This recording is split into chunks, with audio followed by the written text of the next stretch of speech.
el punto principal al que apunta la autora. ¿Alguien pudo leer el texto? A mí, discúlpeme que no lo pude leer. En realidad, pensé que tenía por equivalencias la materia, como cambió el plan, y bueno, entonces fue a último momento que me di cuenta que la profe Nieves me avisó que sí la tenía que hacer, entonces bueno, no llegué a leerlo. Recién ahora me estoy poniendo, digamos, al día con la materia. Bien, gracias Silvia. Te comento un poquito cómo venimos trabajando en realidad hasta hoy. Hasta este encuentro tuvimos un solo encuentro sincrónico en el que trabajamos. En realidad lo que hicimos en ese primer encuentro sincrónico, recuerdan, fue articular lo que nosotros habíamos trabajado, habíamos abordado en los talleres iniciales, en los encuentros que estaban destinados justamente a la introducción de la pedagogía. Y lo que hicimos básicamente es definir el objeto de estudio de la pedagogía y diferenciar esta disciplina académica y científica de la didáctica, que es otro campo y otra ciencia académica que tiene su objeto de estudio y de análisis particular que es diferente al de la pedagogía. ¿Sí? Es básicamente lo que trabajamos en el encuentro anterior, articulando todo esto con el trabajo que nosotros hicimos en el taller o en los dos encuentros de taller inicial que tuvimos para introducción de la pedagogía. Ustedes tenían como tarea, que no era una actividad, por supuesto que es evaluable, que era la participación en un foro de presentación que está habilitado en la plataforma. Esto era más que nada para cumplir con algunas formalidades y poder conocernos, y yo también poder leerlos y conocerlos un poquito más, ya que este entorno, este tiempo sincrónico por ahí muchas veces es más corto de lo que supone, ¿no? Y tenían una lectura que era el primer material bibliográfico con el que hoy vamos a trabajar en la clase de hoy, en el cual vamos a abordar, que es el texto de la autora Silvina Birz, en la educación ayer, hoy, mañana, el ABC de la pedagogía, el capítulo 1, donde la autora lo que hace es definir cuál es el objeto de estudio de la pedagogía que nosotros habíamos ya definido en el encuentro anterior y fuimos definiendo también en los talleres iniciales. Y lo que hace la autora también es describir ese objeto de estudio, que es el hecho educativo, la educación. Acá dice Agustina en el chat, que es muy correcta esta intervención que hace Agustina, el texto básicamente define y describe el objeto de estudio de la pedagogía, que es la educación o el hecho educativo, contextualiza ese objeto de estudio dentro de las escolares, porque para quienes pudieron realizar la lectura, seguramente pudieron advertir que comienza la autora explicando que educación, que prácticas educativas se pueden encontrar en diversas áreas o ámbitos de la vida, ¿sí? Pero si nosotros queremos describir, analizar el objeto de estudio de la pedagogía, que es la educación, vamos a contextualizarla dentro de las instituciones educativas. No vamos a trabajar, no vamos a abordar y no vamos a reflexionar sobre otro tipo de educación, sino el que sucede la que sucede y la que se desarrolla dentro de las instituciones escolares y o educativas en sus diferentes niveles y modalidades, ¿no? También la autora, no sé si alguien iba a participar antes si yo interrumpí, alguien más que haya podido leer el texto, algo que pudo rescatar como significativo algo que a ustedes les haya llamado la atención. Llamar la atención, por ejemplo, lo del niño de Aveirón, de que el humano, o sea, en estado salvaje, realmente hasta como que queda en inferioridad con respecto al mundo animal, si se quiere decir. O sea, la importancia de la educación y de toda la parte evolutiva hasta esta parte para poder desenvolverse en una sociedad, digamos.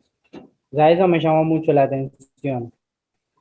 Exactamente, sí, en uno de los apartados la autora relata o cita una experiencia analizada por los psicólogos o por los especialistas de la educación, de la pedagogía o de la psicología evolutiva, y justamente ella menciona el ejemplo de este niño que se crió, que se desarrolló dentro del mundo animal y relacionándolo justamente con la necesidad y la importancia, el sentido y el significado de la educación. ¿Sí? Esto que decía Juan, que decía Agustina también en el chat, la necesidad y la importancia para todo ser humano de educarse. ¿Sí? Y por eso es que ella define justamente a la educación como ese fenómeno, ¿sí? Ella va mencionando diferentes acepciones acerca de la educación hasta que llega en uno de los últimos apartados a definir la educación a partir de la definición que hace el Diccionario de las Ciencias de la Educación. Pero anteriormente ella menciona la educación como ese fenómeno necesario inherente para la humanidad, y que permite al ser humano poder vivir y convivir y desarrollarse dentro de una sociedad y de una cultura particular. Y a partir de esa definición que ella hace, donde menciona el significado, la importancia y el valor de la educación para cualquier persona, para cualquier sujeto social, menciona justamente cuáles son las dos grandes funciones que tiene la educación en su relación o en su rol social. Una, ¿sí?, es la función de reproducción y la otra es la función de producción social. Dentro de la función de reproducción, la autora menciona 3 tipos de reproducción que son necesarias para la vida, ¿sí?, de una sociedad o de una cultura particular. La reproducción biológica, menciona en su primer punto, esta necesidad o significado de que la cantidad de nacimientos sea superior a la cantidad de muertes, justamente para la supervivencia de la especie humana, en cualquier sociedad o en cualquier cultura. Otro tipo de reproducción, el segundo que ella menciona, es el de la reproducción económica, ¿sí? Esa necesidad de la especie humana o del ser humano de producir los recursos necesarios para su supervivencia y para poder vivir en sociedad, ¿sí? La alimentación, habla de los servicios necesarios para poder subsistir, ¿sí? Esta capacidad de sujeto económico que tiene el ser humano. Y el tercer tipo de reproducción, que es donde acá aparece, ¿sí?, y se hace fuerte la definición de educación, es la reproducción del orden social o cultural. Y acá aparece la educación como ese fenómeno que va a promover justamente esa reproducción de un orden social y cultural en cualquier sociedad amplia o en cualquier cultura. Y es allí donde ella menciona, ¿sí?, la importancia de que las cosas hayan sido descubiertas o hayan sido enseñadas o hayan sido aprendidas a lo largo de la historia del ser humano. Porque imagínense que en el siglo XXI volver a inventar todas aquellas cosas que ya se hayan inventado a lo largo de la historia del ser humano, a lo largo de la historia del hombre, sería como volver la historia desde cero, ¿no? Volver a inventar o volver a reinventar las cosas.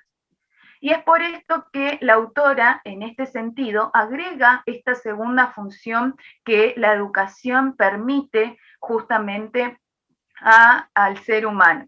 Andrea, ¿ibas a hablar? Sí, estaba pensando de que ella habla de las prácticas educativas productivas en relación a eso que vos decís. Exactamente, ¿sí? Porque ella, en relación a esta función de reproducción y a esta función de producción, habla de prácticas educativas ya inmersas en el contexto de la educación, inmersas en el contexto de la educación dentro de las instituciones educativas, de prácticas reproductivas y de prácticas productivas de un nuevo orden social. Esas prácticas reproductivas apuntan justamente a reproducir aquellos saberes, conocimientos o valores que son social y culturalmente válidos para esa sociedad. ¿sí? Aquello que, por supuesto, ya ha sido inventado, ya ha sido descubierto, ya ha sido creado, y que nos sirven, ¿sí? De generación en generación para poder justamente partir, ¿sí? El desarrollo de nuevos conocimientos o de nuevos saberes o de nuevas creaciones y producciones. Y a partir de esto que dice Andrea, se agrega la función de producción, perdón, que es la segunda gran función que tiene la educación como fenómeno, ¿sí? Social y cultural, que es la función de producir nuevos saberes, de producir nuevos conocimientos, de producir y de investigar, de innovar y de crear justamente dentro de estas instituciones educativas. No quedarnos, ¿sí? El ser humano no puede quedarse con esta función de reproducción, ¿sí? No puede quedarse con la idea de reproducir únicamente de generación en generación lo que ya se haya descubierto o lo que ya se haya creado, innovado o aprendido, sino que también la educación debe promover la producción de nuevos saberes y de nuevos conocimientos, valores, principios éticos y morales en el ser humano, que le permitan justamente ir a adaptarse al contexto social y cultural cambiante, que es cambiante también, por supuesto, y que eso requiere de la producción permanente de nuevos conocimientos y saberes para la adaptación de la especie humana. ¿Se entiende hasta acá? Sí, en la parte de cambiante podía ser la parte del fenómeno intergeneracional, ¿no? Que antes se suponía que un niño era un ignorante y sin embargo hoy, desde el aspecto tecnológico, es como que un niño puede enseñarle a su abuelo a usar el WhatsApp, por ejemplo. Exactamente, de hecho, esta sociedad o cultura cambiante justamente comienza con la aparición de las nuevas tecnologías de la información y de la comunicación, impacto global que estas TICs o estas nuevas tecnologías en el mundo cotidiano, en la vida cotidiana, ¿sí? Que justamente se habla de nativos tecnológicos, donde los jóvenes, los niños y los adolescentes son los que viven en permanente contacto con estas tecnologías y tienen la capacidad de poder enseñar a los adultos, ¿sí? Por eso ella, la autora, también en un momento habla de cómo esa concepción de educación, ¿sí? Que se tenía fue cambiando y fue mutando a lo largo de la historia de la educación, porque estas prácticas reproductivas y productivas de educación eran pensados justamente como una forma de moldear la conducta del niño, ¿sí? Y justamente era el adulto el único que tenía la capacidad de educar al niño, educar al joven. Ahora ella habla de cómo este tipo de educación o este tipo de prácticas muchas veces en la cotidianidad se invierte, ¿no? Esto que decía Juan, cuando los niños, los jóvenes o los adolescentes son los que enseñan a las generaciones adultas a utilizar, ¿sí? O a manejar o al desarrollo en las nuevas tecnologías de la información y de la comunicación, ¿sí? La autora define a la educación sí como una forma de moldear la conducta a partir de la acción de la transmisión de saberes, de conocimientos y de valores. Pero ya no se puede hablar de que es una práctica lineal y que justamente es la generación adulta la única que puede educar o que puede enseñar, ¿sí? A las generaciones de los niños y de los jóvenes, sino que se puede realizar también en la cotidianidad o en las prácticas escolares, institucionales y también en la vida de las personas, esta práctica inversa donde la generación de los niños o de los jóvenes también pueden enseñar en algunos aspectos a la generación adulta. ¿Sí? Esto es muy importante a tener en cuenta, que creo que es el objetivo principal que tiene la autora en este texto, que es justamente la definición de la educación o del fenómeno educativo como objeto de estudio de la pedagogía, no cualquier tipo de práctica educativa, sino la que sucede y la que se desarrolla dentro del ámbito de la institución escolar. La relación que tiene la institución educativa, ¿sí? En donde se desarrolla y se pone en juego este hecho educativo, este fenómeno educativo, con la sociedad. Y acá aparece algo que también Nahuel está mencionando en el chat, que también es importante, que es la relación que existe entre la educación, que se desarrolla, volvemos otra vez a lo mismo, dentro de estas instituciones educativas, y el poder. Este también es un punto fundamental en el texto de Silvina Birz y que nosotros vamos a volver a retomar a partir de la lectura del autor Soler Roca, que él profundiza en este punto de la relación directa y estrecha que hay entre educación y poder. ¿Sí? La educación, dice la autora Silvina Birz, la educación es poder, llega a decir en un momento, ¿sí? La educación es poder. Pero nosotros vamos a analizar, y por eso les digo que presten atención y que resalten en este punto, porque este va a ser un punto que nosotros vamos a ir analizando de paradigma pedagógico a paradigma pedagógico, este asunto del poder dentro de las instituciones educativas y el rol que cumple justamente el poder en la enseñanza y en el aprendizaje. No es el mismo tipo de poder, ¿sí?, que se impartía en las instituciones educativas a partir de una pedagogía tradicionalista o normalizadora, donde el sujeto de la enseñanza era el único que poseía el poder, pero no cualquier tipo de poder, sino un poder absoluto, un poder autoritario, sin justamente mediación del alumno o de cualquier otro tipo de actor institucional. Este estilo o tipo de poder fue mutando, fue variando de pedagogía en pedagogía o de paradigma pedagógico en paradigma pedagógico, ¿sí? Hasta que la escuela nueva o el paradigma de la escuela nueva viene a cuestionar esta perspectiva acerca del poder dentro de las aulas y de las instituciones educativas, ¿sí? Entonces, sí, es la figura de autoridad pedagógica, pero que no hay que confundir autoritarismo con poder democrático, ¿sí? El docente puede enseñar, puede ser sujeto de la enseñanza y el sujeto de la transmisión de la enseñanza, pero no a partir del ejercicio de un poder autoritario, sino a partir del ejercicio de un poder democrático. ¿Sí? De un poder democrático que comprenda la heterogeneidad del aula y las particularidades de los alumnos. ¿Sí? Todavía no voy a profundizar en este tema, en este punto, pero es importante, es muy importante porque nosotros vamos a continuar analizando esta vinculación, esta relación estrecha que hay entre educación y poder. ¿Sí? Fíjense cuán estrecha es esta relación que la autora llega a decir en algún momento que la educación es poder.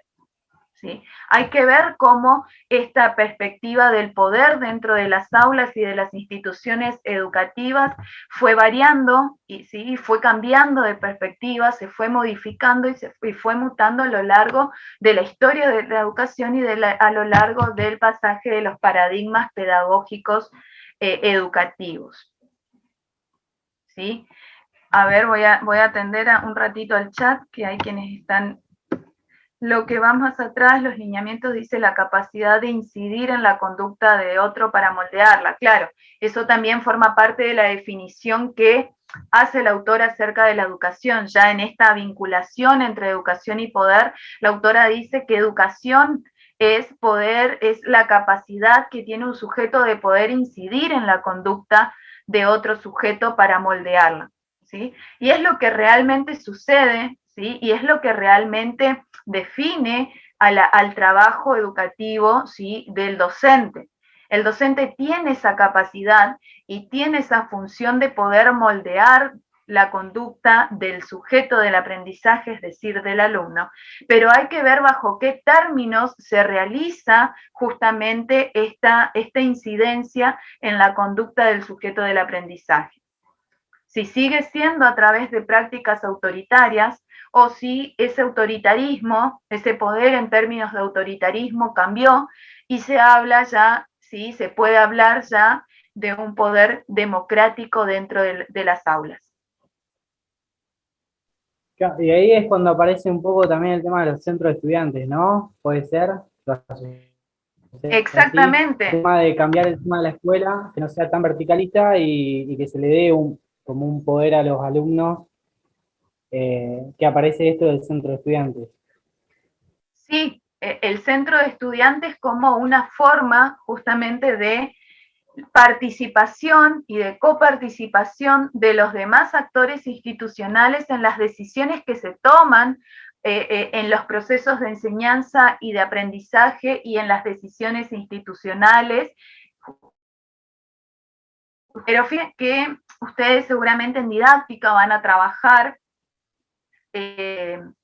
como el campo del currículum, ¿sí? El currículum como ese campo que nos dice qué se debe enseñar dentro de las instituciones educativas, qué se debe enseñar dentro de las aulas, sigue siendo un campo de poder y un campo de tensión y de lucha permanente, ¿sí? Porque la pregunta es, ¿hasta qué punto verdadero los diferentes actores institucionales o aquellos actores que están en la realidad cotidiana del aula, es decir, docentes, alumnos, equipos de conducción, participan en la elaboración de ese documento que justamente define lo que se debe enseñar? O si solamente es una decisión que se toma a nivel de la macropolítica o del macropoder, que acá veo que Aldana está mencionando estos términos que también utiliza, estos niveles de poder que utiliza la autora, que menciona, perdón, la autora en el texto.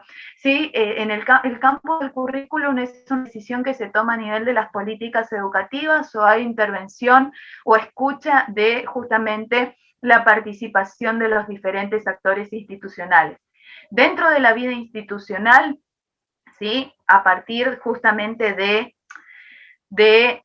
las pedagogías críticas o de las pedagogías de la escuela nueva, es como que se empieza justamente a hacer partícipes a los demás actores institucionales en las decisiones institucionales que se toman justamente a nivel de la cultura de una institución.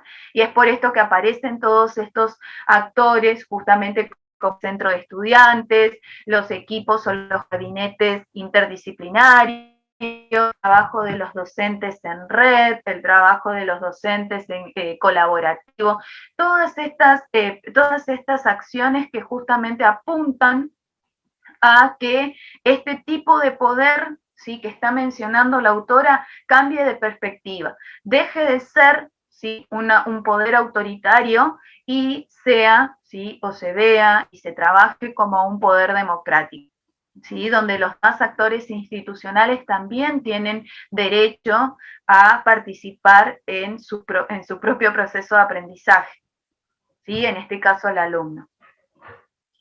Aldana dice, también habla, cuando menciona justamente esta relación, esta vinculación estrecha entre educación y poder, habla de los niveles de poder, ¿sí? Existen los macropoderes y los micropoderes.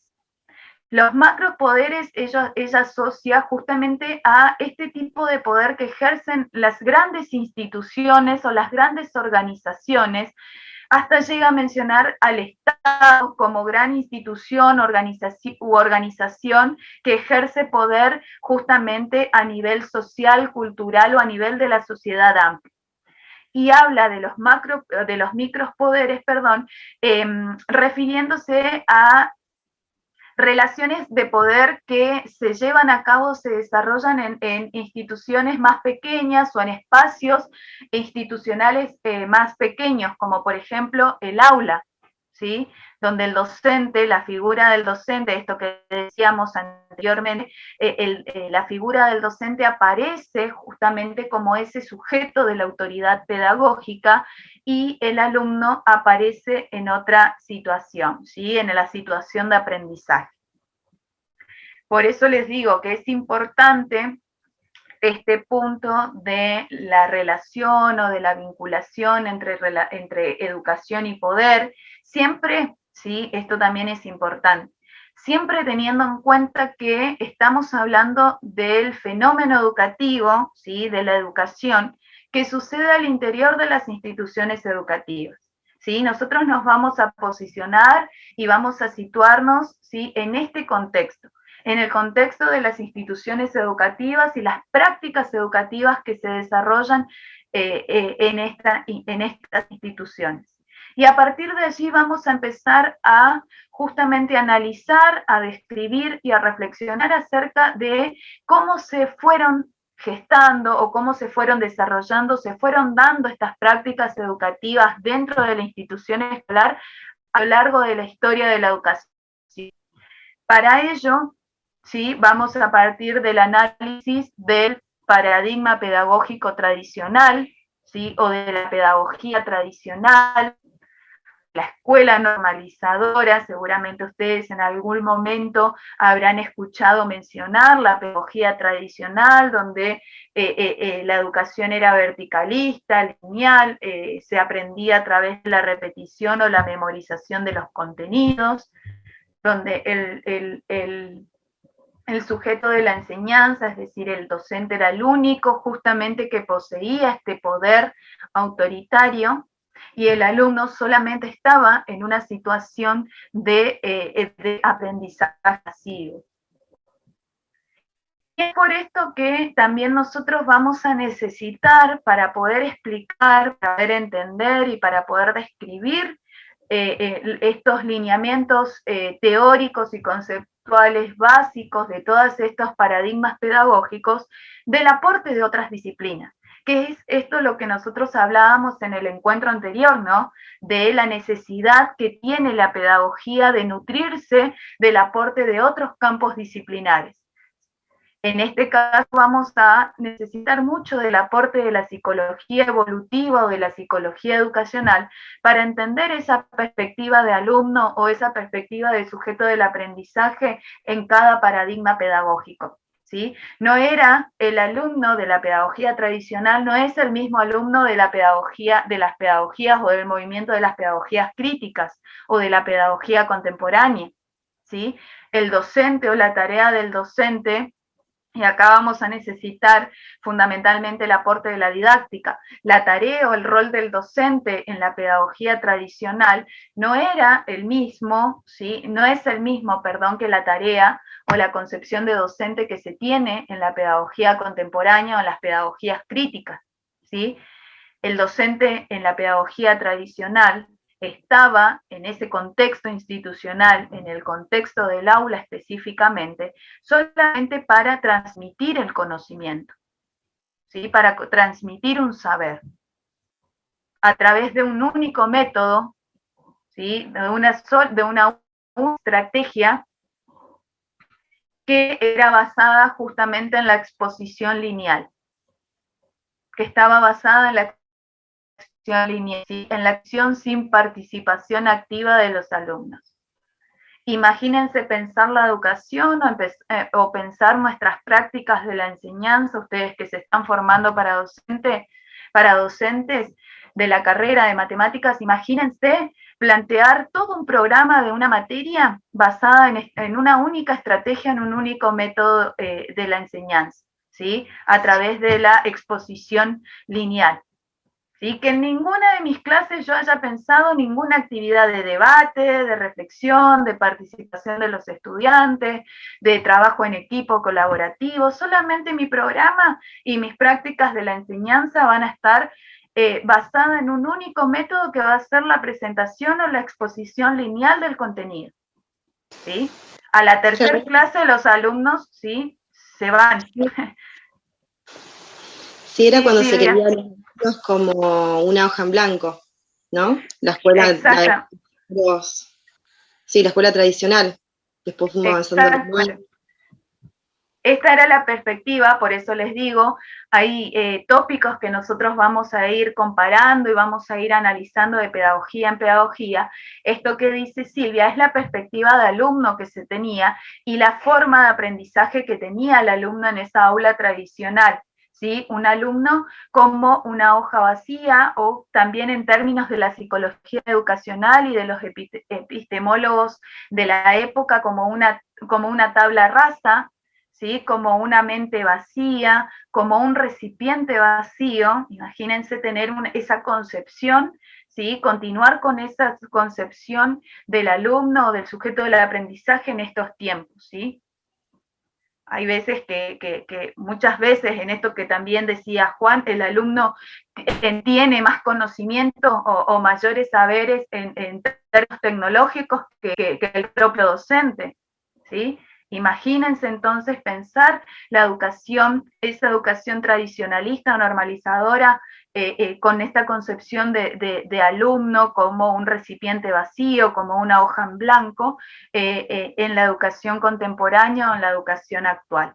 ¿Sí? Sería imposible desarrollar una práctica de la enseñanza justamente con eficacia o eficiencia. Y esto es importante porque estos van a ser los puntos que nosotros vamos a ir analizando, los tópicos que nosotros vamos a ir analizando y describiendo de paradigma pedagógico en paradigma pedagógico, ¿sí? ¿Cuáles son estos tópicos? La concepción del docente, ¿sí? La concepción del sujeto de la enseñanza, es decir, el docente, cómo se entendía el sujeto en cada paradigma pedagógico, cuál era el rol que tenía el docente en cada paradigma pedagógico, ¿sí? Y vamos a ir viendo cómo se agregaron y se fueron agregando a lo largo de la historia de la educación diferentes funciones y tareas que cumple el educador dentro del aula, ¿sí? De esa idea tradicionalista de que el docente estaba solamente en esa situación de enseñanza en el aula para transmitir un conocimiento, a la idea de que el docente hoy tiene hasta funciones así, cumple hasta funciones asistencialistas dentro de la escuela o dentro del aula, de acompañante, de guía, de acompañante emocional de los alumnos, ¿sí? Todas funciones, ¿sí? Una variedad de funciones y de tareas que se le agregan al rol del educador a lo largo de la historia de la educación y en función de las necesidades justamente del sujeto del aprendizaje y de las necesidades sociales y culturales. Otro de los tópicos, bueno, el primero, como les dije, la concepción del sujeto de la enseñanza, la perspectiva del educador según cada paradigma pedagógico. El segundo tópico que vamos a analizar es cuál es el método de enseñanza que proponía o que justamente en el que basaba sus argumentos educativos cada paradigma, ¿sí? En el caso de la pedagogía tradicional, como les dije, la enseñanza o la transmisión de ese saber o de ese contenido por parte del docente era pensado o planificado a partir de una exposición lineal. ¿Sí? No existía el debate, no existía el diálogo, no existía la participación por parte de los estudiantes, se ejercía hasta justamente violencia dentro del espacio del aula, justamente con este sistema de castigos y de refuerzos que propone la psicología, que proponía la psicología educacional para el aprendizaje del alumno dentro del espacio del aula. Repetición, enciclopedismo. Exactamente, sí, una enseñanza basada en la repetición memorística por parte del alumno y que era enciclopedista, ¿sí? Esto también lo vamos a profundizar en el próximo encuentro sincrónico. El otro tópico que vamos a considerar para esta especie de cronología o de analogía que vamos a ir haciendo entre paradigma pedagógico y paradigma pedagógico es la concepción del alumno, la perspectiva del alumno que tenía cada paradigma, ¿sí? La pedagogía tradicional, como bien decía Silvia, sostenía que el alumno era un recipiente vacío, ¿sí? Tenía considerado como una tabla rasa, que estaba en esa situación de aprendizaje solamente para que el docente deposite cierta información o ciertos saberes, ciertos datos educativos en la mente de este alumno, y que el alumno solamente debe repetir. ¿Sí? Reproducir, perdón, este tipo de dato, de información que era depositado en su mente. Y otro punto que vamos a tener en cuenta es la relación docente-alumno, ¿sí? Cómo fue variando, cómo fue mutando estas relaciones interpersonales dentro del espacio del aula. De una relación lineal, verticalista, que propone la pedagogía tradicional, y acá me voy a frenar porque queda menos de un minuto, ¿sí? En cuanto se va a cortar la clase, nos volvemos a conectar 5 minutitos más para cerrar la idea y ya los libero porque sé que seguramente están cansados y nos volvemos a conectar 5 minutitos más con el mismo link y vamos a cerrar la clase de hoy. Bueno.